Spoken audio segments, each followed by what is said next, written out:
I would imagine we're pushing well over 1,500 signs. Our electricity bill at the moment is roughly around about £1,000-ish a month. I'm just a hoarder and not a collector. Hoarding is an understatement. Bulb signs, amusement signs, metal signs, enamel signs, road signs, neon. When you're working with neon, all you need is love.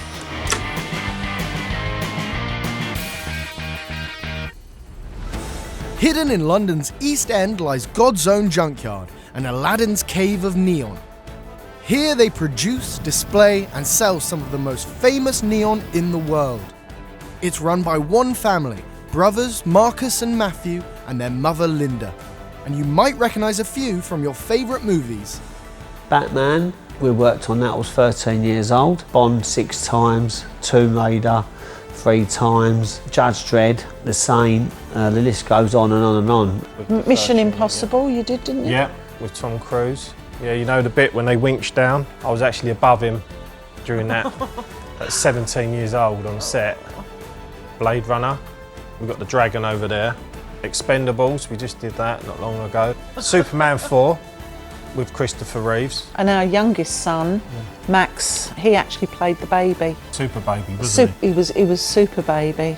Eyes Wide Shut, we worked with Stanley Kubrick and we ended up doing the back lot. We filled this New York streets with fairy lights, neon lights. It was fantastic. Then on a Friday night one night, we ended up having a curry with him because we worked late till about 12 o'clock at night, doing a lighting test on this like rainbow tuxedo sign, which was beautiful. That was like the primary part at the start of the film. They chose me to drive a yellow taxi, big New York taxi, and drop him off outside the rainbow tuxedo shop. And you just get a little glimpse of me sort of driving him down the film set and dropping him off. You do feel proud because neon is usually quite a big part of the whole set, so it kind of gives atmosphere. It's nice to see that the work we're doing with our hands and all the blood, sweat and tears that we put into it goes into so amazing. The other thing I think which is nice is that it's immortalised. Yeah. You see, it's there forever. Yeah. This establishment's legendary legacy can be credited to one man, the late Christopher Bracey, and his family continue his work to this day. Chris was so inspirational to many people. It wasn't just me, the locals, people in London. I was amazed on his vision. He's like the godfather of neon, they say. Yeah. The neon man. Yeah, within the industry they call him that. Within the industry, yeah. He wanted to take neon to a higher purpose. He was working with his father, Dick Bracey, who started the business in 1952, but he saw further than just the graphics on a sign. He wanted to make them arty. When he was younger, he went to see an exhibition by Dan Flavin, and also was inspired by Bruce Nauman, who was a 60s neon artist. That took him down a path that signs were not just for commercial use. He could use neon as an art medium as well. Everything was about dual meanings. It never just meant what you read or what you thought it was. It was proper art. You'd stand, you could look at it for hours, and you still might not actually work out what he's trying to say. It was kind of Chris's dream that one day we would be able to put it all out on display and show it to the public, and he was quite specific about it, that it was for free. Chris's dream became a reality, but the place needed a name as iconic as his neon. Chris was sitting at the desk one evening, he shouts out, "Euphoria, you know, I've got a name." And he said it was God's Own Junkyard.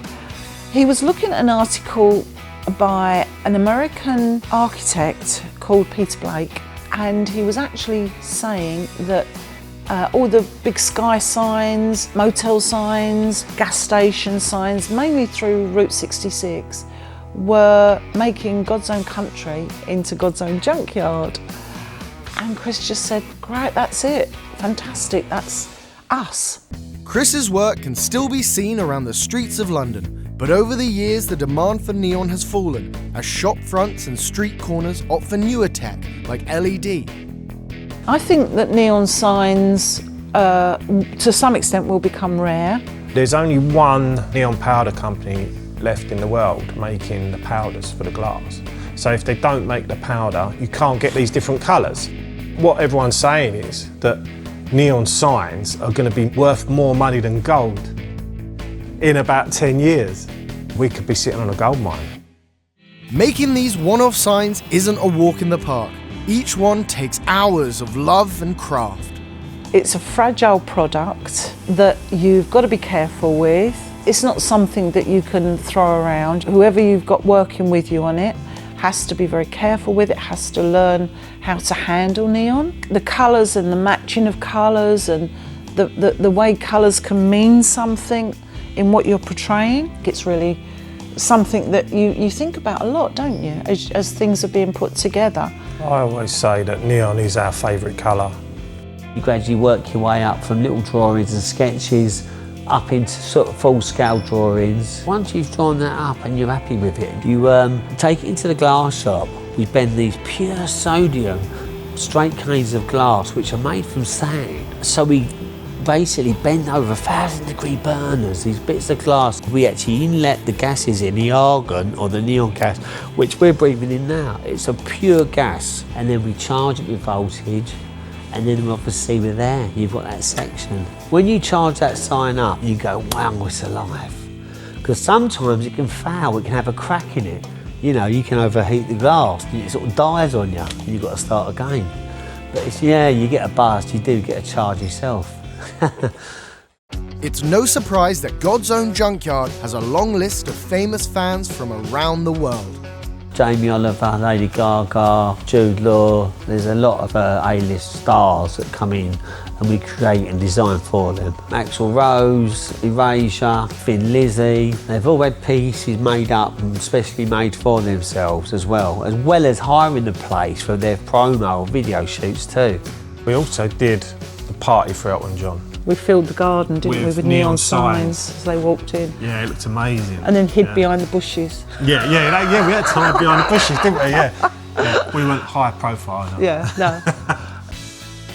When I look at what some of these signs really look like and what the impact and the presence of them being there on buildings, it's fantastic. God's Own Junkyard is, to some extent, a labour of love. Yeah. The generic scale of it just sort of like blows people away. It's just nice to see still parts of London that have, have traditionally got on signs up and working, and they look fantastic.